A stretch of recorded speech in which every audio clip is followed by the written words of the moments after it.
¿Qué ha habido, gente? ¿Cómo están? Bienvenidos de vuelta a este bonito formato de Creativo en donde respondo preguntas.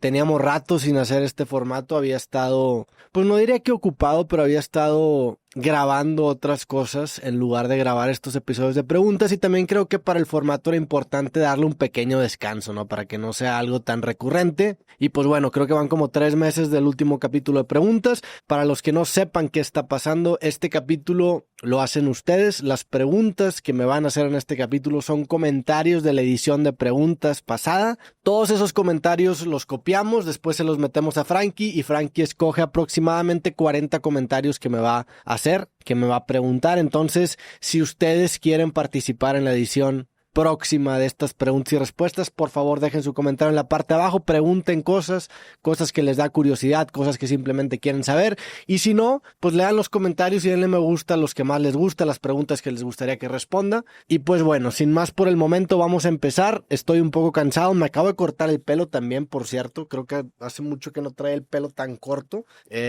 Mañana me voy a Las Vegas, entonces quise dar un rejuvenecimiento porque había estado una semana encerrado aquí en México, porque vengo llegando también de un mes de viaje en Europa que después les podría platicar un poco cómo me fue. Pero bueno, sin más por el momento, empecemos con esta sección de preguntas. Frankie, si me haces el favor, empieza con la primera pregunta. Claro que sí. Vamos con la primera pregunta. ¿Cómo han impactado en tu día a día o en tu toma de decisiones las clases de filosofía con Mateus? Bueno, las clases de filosofía con Mateus, para los que no estén enterados, tenemos una sección filosófica en Creativo, en donde Mateus me da clases. Ya llevamos bastantes clases, empezamos, si no me equivoco, en enero del año pasado y estamos en julio, entonces estás hablando de que ya pues son unas 17, 18 clases, porque también hemos tenido unos capítulos más de cotorreo. Y la neta es que me ha impactado mucho, o sea, sí es algo que agradezco mucho haber hecho, es algo que aprecio bastante también de Mateus de haberlo hecho. Me ha abierto mucho las puertas en una cuestión filosófica, obviamente el conocer a los grandes clásicos, desde los presocráticos hasta los clásicos, Sócrates, Platón, Aristóteles, ya estando, o ya nos empezamos a meter, en filósofos pues más, no diría contemporáneos porque siguen estando muy viejos como Marco Aurelio, pero de perdido ya un poco más avanzados en muchas cuestiones que los primeros filósofos que estudié. Entonces para mí ha sido bien interesante poder trazar el camino que recorren las ideas, poder trazar el camino de la gente que en su momento, con las limitaciones que tenía en esa época, simplemente volteaba a ver el cielo, volteaba a ver al mundo y se preguntaba cosas y empezaba a hacer filosofía en su esencia más pura.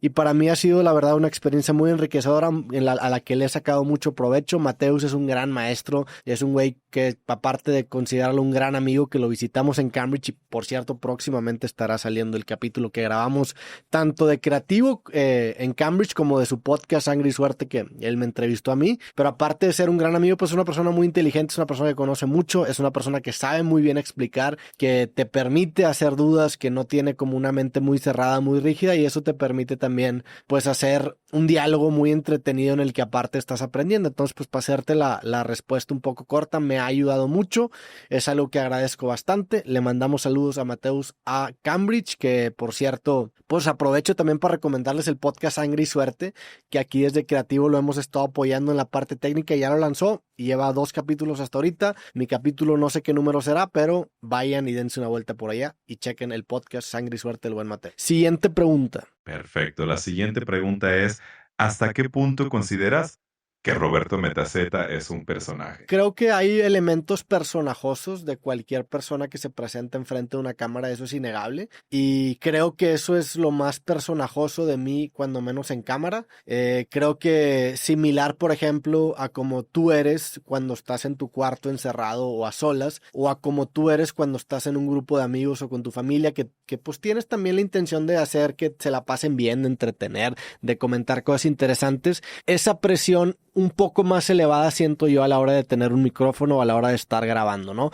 Algo muy similar a como eres tú en privado y como eres tú con amigos, eso me pasa a mí en el podcast. Creo que es un siguiente nivel para mí el estar grabando y el estar en un podcast. Esa parte de, yo siempre digo que es como mi personalidad en esteroides, no necesariamente es un personaje, sino que las partes que yo considero que son más amenas o entretenidas o agradables a un video, pues son las que acabo mostrando en un podcast, ¿no? Y también te empiezas a dar dar cuenta de las cosas que funcionan, de las cosas que no funcionan, y toda esa información que te da capítulo por capítulo pues acaban moldeando un poquito las decisiones que tomas enfrente de la cámara, y quizá eso pueda considerarse como un personaje, pero fuera de ello la realidad es que intento no serlo. Para mí es mucho más sencillo ser lo más transparente que yo puedo en frente de la cámara, y transparente en un sentido de ideas, en un sentido de convicciones, no necesariamente de compartir todo, porque también delimito muy cabrón el Roberto privado del Roberto público, que es algo que también me gusta hacer, pero me refiero a una transparencia meramente en convicciones o en ideas. También creo que es importante decir que a veces sí defiendo ciertas posturas por el bien de la plática, pero creo que se entiende. Sin embargo, la manera en la que me retrato, cuando menos yo enfrente de la cámara, intento que sea lo más honesta posible a quien soy yo de persona, porque de esa manera me es mucho más fácil hacer esto sostenible. Creo que si te inventas un personaje y tienes que estar interpretando un personaje cada vez que prendas la cámara, se vuelve muy desgastante, porque incluso tú tienes que estar acordándote de lo que ese personaje defendía y hacía. Cuando no representas a ningún personaje, pues es mucho más sencillo, porque simplemente dices o hablas lo que piensas y lo que está en tu cabeza, y puedes llevar a la audiencia contigo en ese proceso de crecimiento personal, porque a ver, el hecho de que piense y opine ciertas cosas no significa que no pueda cambiar de opinión. De hecho, he cambiado muchísimo de opinión.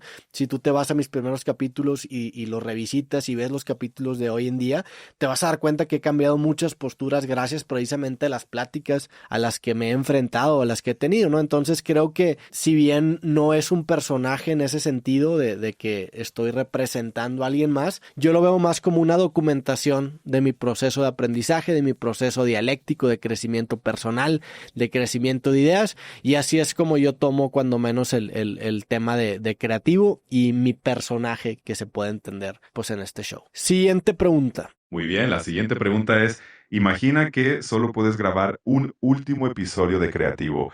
¿A quién o a quiénes invitarías? Ok, si pudiera grabar un último episodio de Creativo, no lo sé. La neta, no sé, no lo he pensado. No, como que no me gusta la idea de hacer un gran final. Me gusta mucho la idea de hacer un final que no se sienta como final. Algo, por ejemplo, cuando terminamos Bizarro el año pasado, esa reflexión estuvimos teniendo cuando ya llegaba esa fecha, porque nosotros ya sabíamos que Bizarro se iba a acabar desde 3 meses antes de que sale el capítulo. Ya teníamos la información de que iban a ser los últimos episodios que íbamos a grabar. Entonces no quisimos hacer un gran final, o no quisimos hacer como una construcción a ese final, porque creo que los finales que cuando menos a mí más me gustan en este momento son los finales que se sienten muy auténticos, que se sienten como una pérdida, que se sienten como una muerte repentina.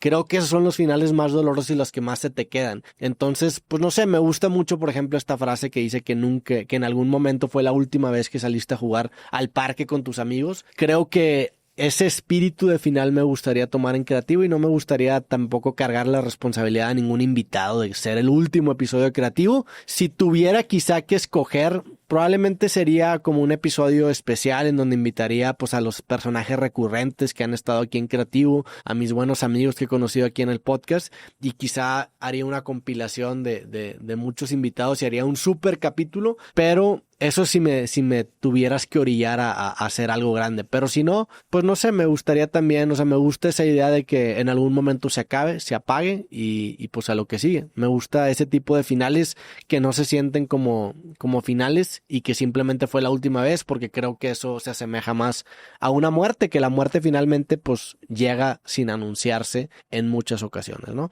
Creo que de otra manera sería como si el proyecto estuviera enfermo y ya simplemente al final como que lo desconectas, y el otro simplemente es una muerte repentina. Se murió viviendo y no se vivió muriendo. Esa es la reflexión que me gusta.